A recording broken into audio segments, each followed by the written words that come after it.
Nick, could you at least pretend you belong to this family?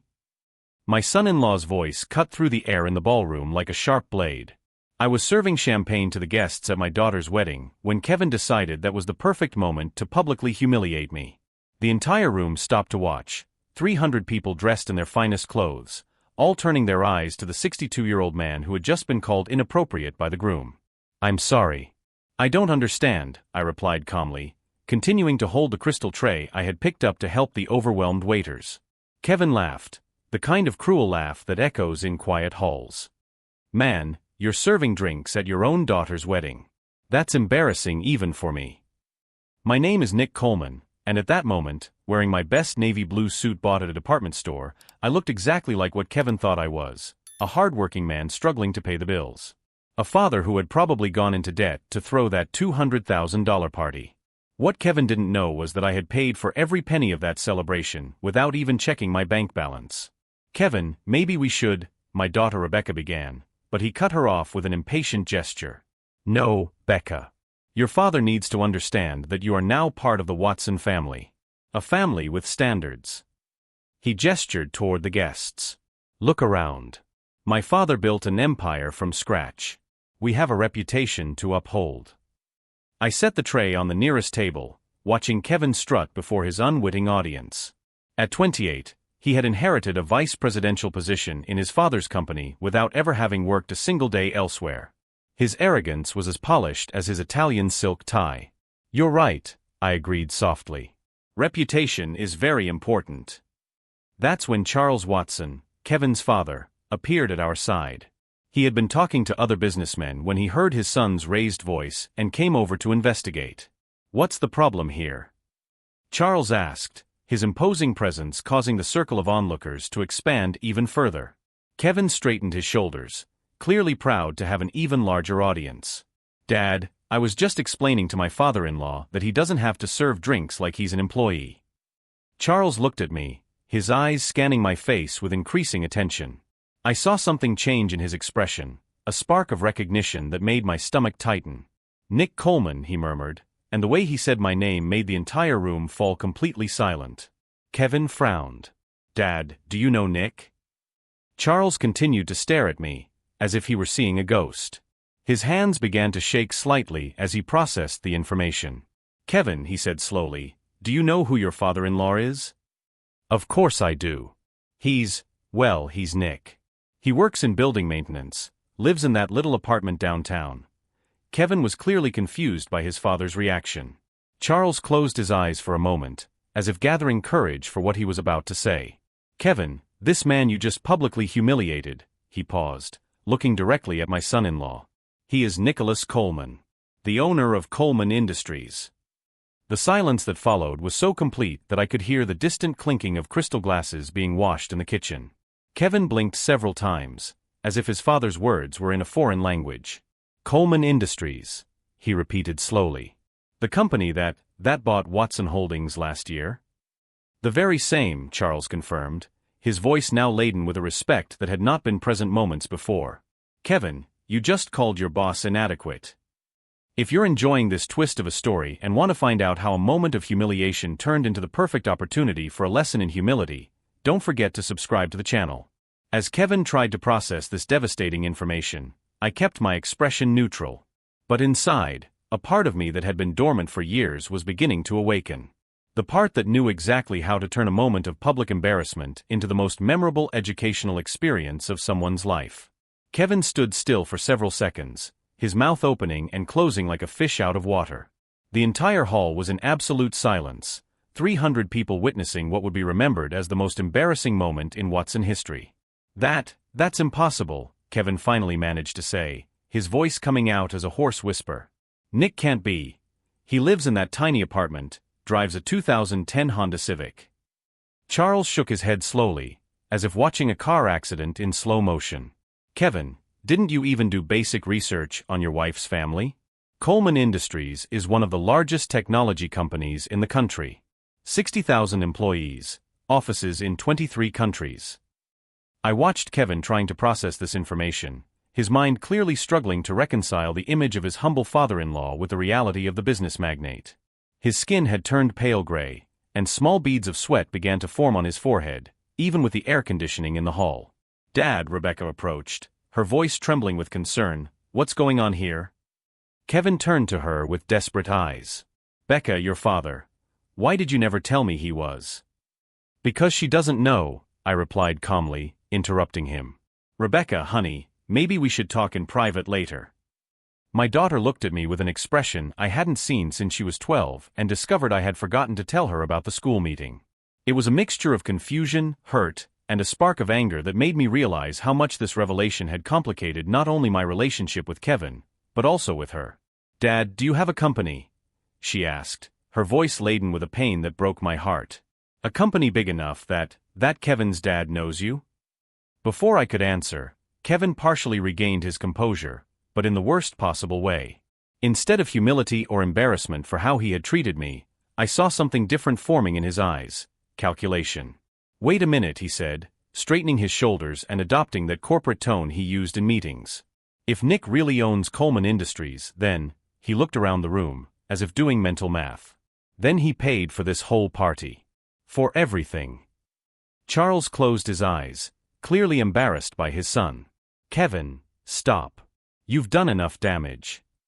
But Kevin was gaining momentum, his business mind finally clicking into gear. "No, Dad, this changes everything. Becca, do you realize what this means? Your parents have been millionaires all this time and never said anything. They let you work as a teacher, living in that tiny apartment." "Kevin," I said warningly, "you're treading on dangerous ground." But he was past the point of caution. The public humiliation had turned into something much more dangerous: greed disguised as righteous indignation. "No, this isn't right," he continued, his voice growing louder. "A family doesn't hide this kind of wealth from its own children. Becca had a right to know. She had a right to enjoy this life all along." Then Charles Watson did something that completely surprised me. He approached his son and, in a low voice but audible to everyone around, said, "Kevin, you have 30 seconds to apologize to your father-in-law before I personally remove you from this room." Kevin looked at his father in shock. "You're defending him? After what he did to us?" "What he did to us was save our company from bankruptcy," Charles replied dryly. "Something you would have discovered if you had paid attention at board meetings over the past 2 years instead of spending your time choosing the color of your new BMW. The tension in the air was so thick I could almost touch it. The nearby guests pretended not to be listening, but it was obvious that every word was being absorbed and would be repeated for months. Rebecca looked between me, her husband, and her father-in-law, clearly lost. "Can someone explain to me what's going on? Kevin, what did you mean by after what he did to us?" It was Charles who answered, his voice laden with weary resignation. "Rebecca, when your family bought our company 2 years ago, we didn't know who the real buyer was. The negotiations were conducted through intermediaries. Only today, seeing your father, did I recognize him from the meetings." Kevin found his voice again, but now there was something more sinister in it. "So he bought us. Literally bought us. And now we're all working for him, including me." "Including you," I confirmed, keeping my voice neutral. "You are Vice President of Product Development at Watson Holdings, which has been a subsidiary of Coleman Industries since March 2022. The silence that followed was broken by a sound no one expected. Kevin began to laugh. It wasn't a laugh of amusement or embarrassment, but something more unstable, almost hysterical. "That's perfect," he said, running his hands through his hair. "Absolutely perfect. My father-in-law is my boss. My boss saw me call him inadequate in front of 300 people. And my wife didn't know any of this." Rebecca moved away from him slightly, as if seeing Kevin clearly for the first time. "Kevin, you're scaring me." But he wasn't listening. His eyes fixed on me with an intensity that made me realize that, far from feeling embarrassed, Kevin was plotting something. "Nick," he said, his voice now controlled and dangerously calm, "I think you and I need to have a private conversation. A conversation about family expectations and appropriate arrangements." Charles took a step forward, clearly alarmed by the change in his son's tone. "Kevin, no." But I grabbed Charles's hand, stopping him. Because in that moment, watching Kevin try to turn his public humiliation into an opportunity for emotional blackmail, I realized something important. My son-in-law had learned nothing from the last 15 minutes. He still believed he could manipulate the situation to his advantage. And that, I thought as I watched his calculating eyes, would be a very costly mistake.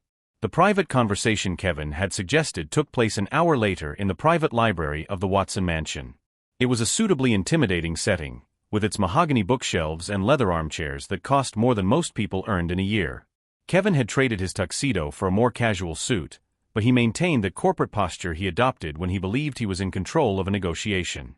Rebecca sat next to me, still visibly shaken by the revelations at the party, while Charles stood by the window, clearly uncomfortable with the whole situation. "Nick," Kevin began, sitting behind his father's desk as if he owned the place, "I think we got off on the wrong foot today. But now that we have a better understanding of the family dynamics, we can have a more productive conversation about expectations." "What kind of expectations?" I asked, keeping my voice neutral. Kevin leaned back in his chair, flashing that confident smile I was beginning to hate.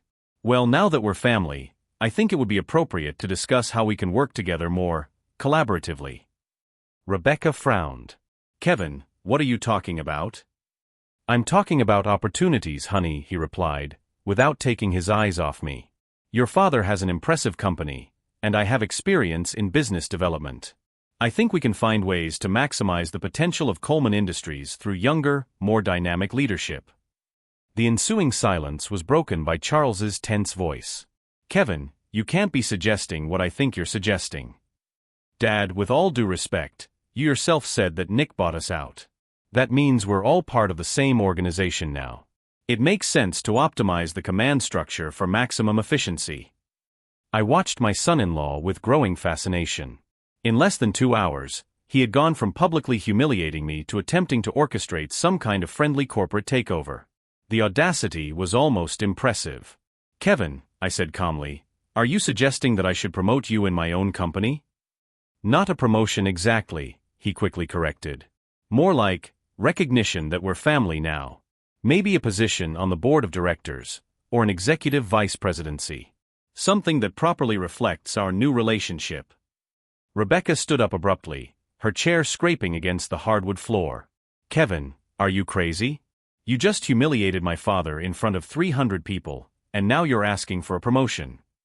"Becca, you don't understand," Kevin replied, his voice taking on a condescending tone. "Your father hid crucial information from us about our family's financial situation. It affected all of our career and life decisions. We need a way to level the playing field." That's when I realized exactly what was going on. Kevin wasn't just being greedy or opportunistic. He was attempting emotional blackmail, using my daughter as leverage to get what he wanted. "Kevin," I said, my voice still calm but now with an edge that made Charles turn away from the window, "let me make sure I understand this correctly. You're suggesting that because I didn't disclose my personal assets to my son-in-law, I should now compensate him with an executive position in my company." "Not compensate," he corrected gently, "but recognize that our family deserves a say in decisions that affect us. After all, Rebecca is your natural heir, and I am her husband." Rebecca stopped walking and stared at him. "Kevin, I never asked to be anyone's heir. And I certainly never asked you to negotiate on my behalf. Honey, you're 26 years old. You may not yet fully understand the long-term financial implications, but—" "Stop," she interrupted, her voice rising. "Just stop. You're talking to me like I'm a child." Kevin sighed, as if he were patient with a stubborn teenager. "Becca, I have an MBA and 5 years of experience in corporate management. I know a little bit about how these things work." "5 years," I repeated thoughtfully. "All at your father's company." "Yes, and—" Kevin began defensively. "And all of those 5 years working for me, without knowing it," I added. Interesting perspective on corporate experience. Irritation flashed in Kevin's eyes. "Nick, with all due respect, I think we're getting off track here." "What is the main point, Kevin?" He leaned forward, his hands clasped on the table. "The point is that we now know the truth about our family's financial situation. And I think it would be appropriate for us to have a grown-up discussion about how to manage this information, and these resources, in a way that benefits everyone." Charles let out a sound of disgust. "Kevin, are you threatening your father-in-law?" "I'm not threatening anyone, Dad. I'm being practical. Kevin turned to me with that calculating smile again. Nick, I'm sure you value your privacy. And I'm sure you wouldn't want information about Coleman Industries to become, let's say, a topic of social conversation. There it was. The veiled but clear threat. Keep me happy, or I'll make your private life very public.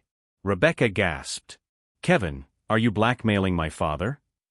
I'm protecting our family, Kevin replied, still looking at me. Sometimes that means making difficult decisions for the greater good. It was at that moment that something inside me crystallized. For 62 years, I had built my reputation as a man who preferred diplomacy over confrontation, who chose negotiation over war. But as I watched my son-in-law attempt to turn my daughter's wedding into an extortion operation, I realized that some situations call for a more direct response. Kevin, I said, slowly rising from my chair, may I ask you a question? Of course. Do you really believe you are in a position to make demands? Kevin's smile faltered slightly. I believe we are in a position to negotiate a mutually beneficial agreement. Interesting, I murmured, walking over to the window where Charles was standing. From there, I could see the perfectly manicured gardens of the Watson estate, maintained with money that ultimately came from my company. Kevin, I said without turning around, do you have any idea how many companies like Watson Holdings I own? What do you mean? 17, I replied, finally turning to face him. Watson Holdings is one of 17 subsidiaries I've acquired over the past 8 years. Some larger, some smaller, all strategically positioned in markets I find interesting. Kevin's face was starting to turn pale again. And do you know what they all have in common, Kevin? What? They've all undergone administrative restructuring after acquisition. Personnel changes, realignment of responsibilities, efficiency optimization. I paused, letting the words sink in. It's a completely normal and expected process. Kevin swallowed hard. Nick, I wasn't trying to. You were trying to blackmail me, I corrected calmly. Using my daughter as leverage to get a promotion you didn't deserve and threatening to expose private information if I didn't cooperate. Rebecca was looking at Kevin as if she were seeing a stranger. Kevin, is this true? Becca, you don't understand the complex situation. Is it true? She repeated, her voice cutting through his excuses. Kevin looked between us, finally realizing he had miscalculated the situation badly. I was just trying to protect our interests. Our interests. Rebecca moved closer to him, her eyes flashing with a rage I rarely saw in her. Kevin, my father paid for our entire wedding. He probably pays your salary. And you threatened him. It wasn't a threat, it was stupidity, Charles interjected, his voice heavy with shame. Kevin, you just threatened the man who literally owns the company you work for. I watched my son-in-law slowly process the magnitude of his error in judgment. His arrogant confidence was evaporating, replaced by something that looked like growing panic. Nick, he said, his voice now noticeably less confident, maybe I expressed myself poorly. I wasn't trying to. Kevin, I interrupted him gently, you have until Monday to decide if you want to keep your job at Watson Holdings. What does that mean? It means you can show up on Monday, apologize to all the employees who witnessed your behavior today, and work to rebuild the trust you destroyed. Or you can find another job. But I'm married to your daughter. And that, I said, looking directly at Rebecca, is a completely separate issue that you two need to work out. As Kevin struggled to form a response, I walked to the library door. There was a very different conversation I needed to have, and it wasn't with him. Rebecca, I said, pausing at the door, when you're ready, I'd very much like to talk to you about some things I should have said a long time ago. As I left the library, I heard Kevin begin to plead with Rebecca, his voice rising in panic. But what interested me most was her silence. A silence that suggested my daughter was finally seeing her husband clearly. And that, I thought as I walked through the halls of the Watson mansion, was just the beginning of a much-needed education for everyone involved. Monday arrived with a light rain that turned Nashville into a gray painting. I had been in my office since 5 in the morning, not because I needed to be there so early, but because there was work to be done. Work that Kevin Watson was about to discover in the worst possible way. James Peterson, my human resources director for 15 years, sat across from me with a folder containing information that would make Kevin rethink every decision he had made in the last 5 years. "Nick, I have to say, I didn't expect to find this much material," James commented, adjusting his glasses as he reviewed the documents. "Kevin's track record at Watson Holdings is problematic." "Define problematic," I replied, pouring coffee into 2 porcelain cups Rebecca had given me on Father's Day. 3 formal complaints of workplace harassment, all quietly filed away by Charles. 2 about inappropriate comments to female employees, 1 about intimidating behavior toward a subordinate. James turned the page. "In addition, there is evidence of misuse of company resources. Personal trips charged as business expenses, use of the corporate card for non-work-related entertainment." I methodically noted each item. Continue. "Most interesting is this internal audit report that was never submitted for final approval. Apparently, Kevin approved several equipment purchases from specific suppliers offering substantial commissions. Always within legal limits, but ethically questionable." I put the pen down on the table and watched the rain through the panoramic window on the 40th floor. Down below, people were rushing to take shelter from the storm, unaware that a much bigger storm was brewing in the offices above their heads. "James, I want you to prepare 2 documents. First, a complete review of Kevin's performance over the past 2 years, including all this information. Second, a proposal for restructuring Watson Holdings that includes new protocols for transparency and accountability." "Understood. What about the family situation?" That was the most delicate part. Rebecca had called me the night before, her voice heavy with tears and confusion. Kevin had spent the weekend alternating between desperate pleas and veiled threats about family consequences if I ruined his career. "The family situation will be resolved however Kevin chooses to manage it," I replied. "My obligation is to protect the company and its employees." After James left, I called Margaret Chun, my personal attorney of 20 years. If Kevin wanted to play the blackmail game, he would quickly discover that he was playing against someone who had written the rules. "Margaret, I need you to review the Watson Holdings employment contracts. Specifically, the clauses on ethical conduct and conflicts of interest." "May I ask the context?" I explained the situation in broad strokes, omitting the more personal details. Margaret listened quietly, making her characteristic notes. "Nick, legally, you're in a very strong position. An employee who attempts to blackmail the owner of the company can be fired for just cause. But the family situation complicates things. If this turns into a public battle, it could permanently affect your relationship with your daughter." That was exactly what I feared. Kevin had turned a simple professional situation into a personal war, using Rebecca as a human shield. "Margaret, prepare the legal documents, but keep them on standby. I want to see how Kevin plays his cards before I reveal mine." At 9:30, my secretary Helen announced that Kevin Watson was in the lobby, asking to speak with me. I had expected him to show up, but not so soon. His punctuality suggested either desperation or a dangerous level of confidence. "Send him up." Kevin entered my office wearing his best suit, but there was something different about his posture. The arrogance of the weekend had been replaced by something more calculated, more dangerous. "Nick, thank you for seeing me," he began, extending his hand as if we were old friends. I shook his hand briefly and pointed to the chair across from my desk. "Kevin, I imagine you're here to give me your answer." "Actually, I'm here to propose a more mutually beneficial solution." I leaned back in my chair, crossing my fingers. "I'm listening." Kevin opened a briefcase he had brought with him and took out a document. "I spent the weekend talking to some contacts in the industry. Lawyers specializing in business law, public relations consultants." "Interesting." "The consensus is that a public dispute between a business magnate and his son-in-law would be disastrous for all parties involved." He slid the document across the table. "Especially considering that Rebecca would be caught in the crossfire." I picked up the paper. It was a settlement proposal, drafted with professional care. Kevin was offering his resignation from Watson Holdings in exchange for a positive letter of recommendation, 6-month salary as severance, and a mutually agreed-upon statement regarding the reasons for the separation.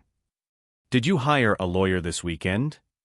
I asked, keeping my voice neutral. "I hired a team. Lawyers, crisis management experts, a private investigator. Kevin leaned forward, his eyes shining with renewed confidence. Nick, you may own the company, but I understand how modern media works. A story about a secret billionaire who humiliates his son-in-law in public and then fires him out of personal revenge. That would sell very well. I stared at him for a long moment, processing not only his words but the complete transformation that had taken place since our conversation in the Watsons library. The desperate Kevin of Sunday had become the calculating Kevin of Monday. Are you threatening me with media exposure? I asked calmly. I'm offering an elegant way out of a complicated situation, he corrected. For all of us. I put the document back on the table without reading it completely. Kevin, can I ask you a question? Of course. Do you really believe that private investigators, lawyers, and public relations experts can protect you from the consequences of your own actions? His confidence wavered slightly. What kind of consequences? It was then that I realized something I should have seen before. Kevin wasn't just trying to blackmail me. He was genuinely convinced that he had found a way to turn his humiliation into victory. In his mind, he had overcome the initial problem and was now in a position of strength. It was almost admirable, if it weren't so dangerously stupid. Kevin, I said, standing up and walking over to the window, you hired this entire legal team over the weekend. Let me ask you, did any of them do a thorough audit of your professional history at Watson Holdings? The silence that followed was all I needed to hear. If you're following this story and want to find out how an attempt at blackmail turned into an unforgettable life lesson, be sure to subscribe to the channel to see the full unfolding of this twist. Because, I continued, still looking out the window, if they had done so, they would have discovered some very interesting information about your activities over the past 2 years. Information that would turn any attempt at media exposure into a very different situation than you might imagine. When I turned to face him again, Kevin had visibly paled. For the first time since he entered my office, he seemed to realize that he had miscalculated the situation badly. Nick, what are you talking about? I'm talking about the difference between playing chess and playing checkers, Kevin. You spent the weekend moving pieces around the board, thinking you were being strategic. But you didn't realize that the game we're playing has much more complex rules than you imagined. The air conditioner hummed softly in the ensuing silence as Kevin slowly processed that his attempt to control the situation had only revealed how little he really understood about what he was facing. Nick, you can't be serious, Kevin said, his voice beginning to tremble as I walked back to my desk. I opened the center drawer and pulled out a red folder I had prepared specifically for this moment. The silence in the office was broken only by the soft hum of the air conditioner and the distant sound of traffic 40 floors below. Kevin, you mentioned that you hired private investigators this weekend. Let me introduce you to the work of professional investigators who have been working for me for years. I placed the folder on the desk between us. Kevin stared at it as if it were a bomb about to explode. In 2022, you approved the purchase of computer equipment from TechFlow Solutions. Amount, $320,000. I opened the first page of the folder. What you didn't disclose was that you received a 15% commission on that sale, paid through an offshore account in the Cayman Islands. Kevin's face turned white as a sheet. That's legal. Sales commissions are. Not when you're the executive approving the purchase and you don't disclose the conflict of interest, I interrupted calmly. Page 2, your 3 trips to Las Vegas in 2023, all paid for with the Watson Holdings corporate card as customer development expenses. Interestingly, there is no record of any customers being served on those trips. I turned the page, watching Kevin try to maintain his composure as his world crumbled document by document. Page 3 is interesting. The workplace harassment complaints your father quietly filed away. Jennifer Morrison, administrative assistant. Lisa Chun, project manager. Marcus Thompson, junior analyst. I looked directly into his eyes. All thoroughly documented, all with witnesses, all buried to protect the Watson family reputation. Kevin stood up abruptly, beginning to pace back and forth. Nick, you don't understand. These are complex issues. Not everything is as it seems. Sit down, Kevin. Something in my tone made him stop immediately and return to his chair. His hands were shaking visibly now. Page 4. Your personal financial reports for the last 2 years. Expenses exceeding your declared income by almost $200,000 annually. BMW, apartment in Miami, designer clothes, expensive restaurants. All financed by, well, that's the mystery, isn't it? I have investments, Kevin muttered, but his voice lacked any conviction. Investments financed by undeclared commissions and misuse of corporate resources, I added. Kevin, you are 28 years old and have already built up an impressive track record of questionable conduct. But the best is on page 5. I turned the page deliberately slowly, savoring every second of the growing agony in his eyes. This is a copy of an email you sent to Thomas Briggs of Competitive Solutions last week. In the email, you offer insider information about Watson Holdings' upcoming products in exchange for a consulting position at his company. Kevin stopped breathing. He literally stopped breathing for several seconds. How did you get that? Kevin, you used your corporate email to try to sell trade secrets to a competitor. Corporate email that is monitored by my security team. I closed the folder and leaned back in my chair. Technically, that's a crime. Trade secret violation, conspiracy, corporate treason. He ran his hands through his hair, his composure finally crumbling completely. Nick, wait. We can work this out civilly. I was just exploring options. I had no real intention of betraying the company you work for? The company your father-in-law owns? The company that pays your salary?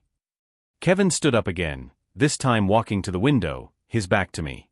When he spoke, his voice was broken. What do you want, Nick? I want you to understand something fundamental about power, Kevin. I stood up and walked over to stand beside him at the window. You spent the weekend gathering lawyers and public relations experts because you believed you had discovered a vulnerability in me. That you could force me to negotiate through threats of public exposure. I pointed to the city below. Do you see those buildings? 3 of them house offices of companies I own. That telecommunications antenna on the horizon? Mine. The public transportation system that brought you here today? 40% financed by one of my subsidiaries. Kevin turned to face me, his eyes now showing something close to terror. Kevin, you didn't try to blackmail a wealthy businessman. You tried to blackmail someone who helped build this city. Someone who has relationships with governors, senators, CEOs of Fortune 500 companies. I walked back to my desk and picked up the phone. Sarah? Can you ask Dr. Morrison to come up, please? And also contact Margaret Chun, my lawyer. Tell her we need to implement the Delta Protocol today.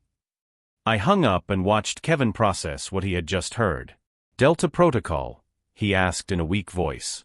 It's what we activate when an employee commits crimes against the company. Dr. Morrison is our Director of Corporate Security. Former FBI. Margaret Chun specializes in corporate criminal proceedings. I glanced at my watch. In about 15 minutes, they'll be here to formally review your activities and determine whether we should proceed with criminal charges. Kevin slumped back into his chair, his legs seemingly unable to support him. Nick, please. I have a wife. Rebecca doesn't deserve to go through this. You should have thought about Rebecca before you tried to blackmail me. Before you sold company secrets. Before you publicly humiliated her father on his wedding day. My phone rang. It was James Peterson from Human Resources. Nick, we just got an interesting call. Someone leaked information about Kevin Watson to the Nashville Business Journal. They want to know if we have any comment on the allegations of corporate misconduct. I looked at Kevin, who had turned ashen gray. What kind of information, James? Conflicts of interest, misuse of corporate resources, attempted sale of trade secrets. Looks like someone sent them complete documentation. Interesting. Keep it no comment for now. We'll talk to our legal team first. I hung up and watched Kevin try to process this new information. Nick, did you leak this information to the press? I didn't have to leak anything, Kevin. You did that yourself when you sent that email about trade secrets. Thomas Briggs at Competitive Solutions found the proposal so unethical that he forwarded it directly to the appropriate authorities. And they, following standard protocol, notified the trade media. Kevin put his head in his hands. My career is over. Your career as a corporate executive is over. But there are other options. I returned to my chair and sat down. You can cooperate fully with our internal investigation, return all the money you obtained illegally, and accept a quiet resignation with a mutually agreed statement. Or you can continue to fight and face a full criminal trial with all the publicity that entails. He raised his head, his eyes red. What about Rebecca?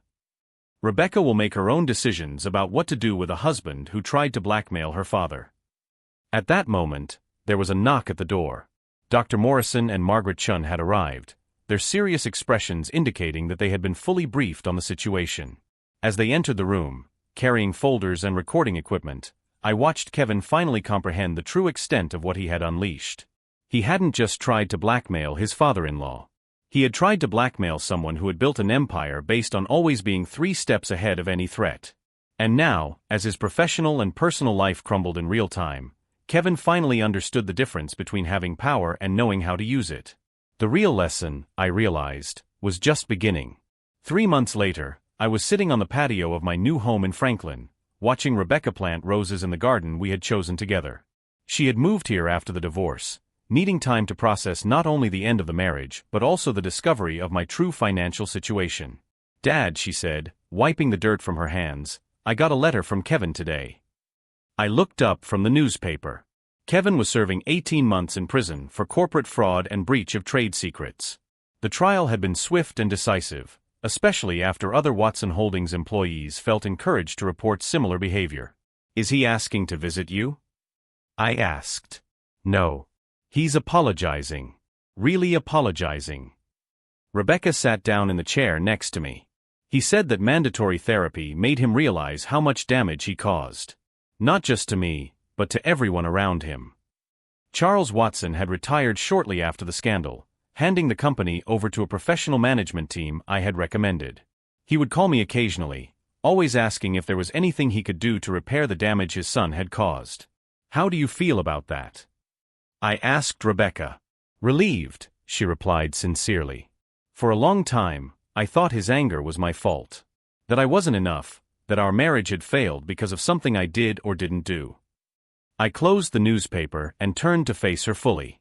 "Rebecca, there's something I need to tell you about why I kept my financial situation a secret for so long." She nodded, waiting. "When your mother died and you were only 16, I made a promise to myself.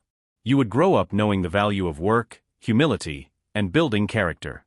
I've seen too many wealthy families destroy their children with excessive privilege. I understand that now, Dad. But it still hurts to think that you didn't trust me." It wasn't a matter of trust. It was fear. Fear that wealth would fundamentally change who you are. I took her hand. "And I was wrong. You are strong enough to handle any situation, rich or poor." That afternoon, I called James Peterson to discuss the new structure we had implemented at Coleman Industries. After the scandal with Kevin, we decided to create a program of total transparency for employees' family members, especially those in leadership positions. "Nick, the changes are working better than we expected," James reported. "Productivity is up 15%, and harassment complaints are down to 0. And the financial education program for employees? Total success. Especially the seminar on how to deal with colleagues who may have family conflicts of interest." I had turned a painful personal situation into an opportunity for systematic improvement. Kevin, without knowing it, had forced me to confront flaws in the corporate culture that I had ignored for years. A week later, Rebecca brought someone to meet me. Sarah, an elementary school teacher she had met in her support group for people going through divorce. "Dad, Sarah doesn't know anything about our financial situation," Rebecca warned me before they arrived. "And I'd like to keep it that way for now." Sarah was genuine, funny, and treated Rebecca with the kind of respect Kevin never showed her. Over dinner, she asked me about my work. "I run a few small businesses," I replied honestly. "Nothing too glamorous." Rebecca said you taught her about hard work and integrity. "That's far more valuable than any fortune," Sarah commented. After they left, I reflected on how that simple conversation had given me more satisfaction than any board meeting in the last 5 years. The following month, I established the Rebecca Coleman Foundation, focused on supporting small businesses run by women. Rebecca would be the president when she was ready, but for now, a professional team would manage operations. Charles Watson approached me for one last conversation. We met at the same club where it had all begun at the wedding. Nick, I want you to know that Kevin is genuinely working to become a better person, he said. I'm not asking you to forgive him, but I thought you'd like to know. Charles, it was never about destroying Kevin. It was about protecting other people from being destroyed by him. I understand that now. And I want you to know that, if you'll allow me, I'd like to use my experience to help with the transition at Watson Holdings. No salary, just as a way of making amends. I accepted his offer. Sometimes true justice isn't about punishment, but transformation. Today, when people ask me about the most important lesson I learned from this whole experience, my answer is always the same.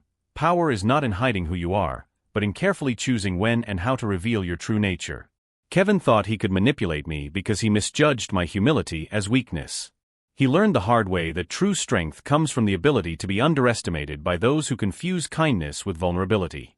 If this story of transformation and second chances has touched you, subscribe to the channel to discover more stories about how moments of crisis can become opportunities for growth and how true victory lies not in destroying our opponents, but in building something better on the rubble of what was broken.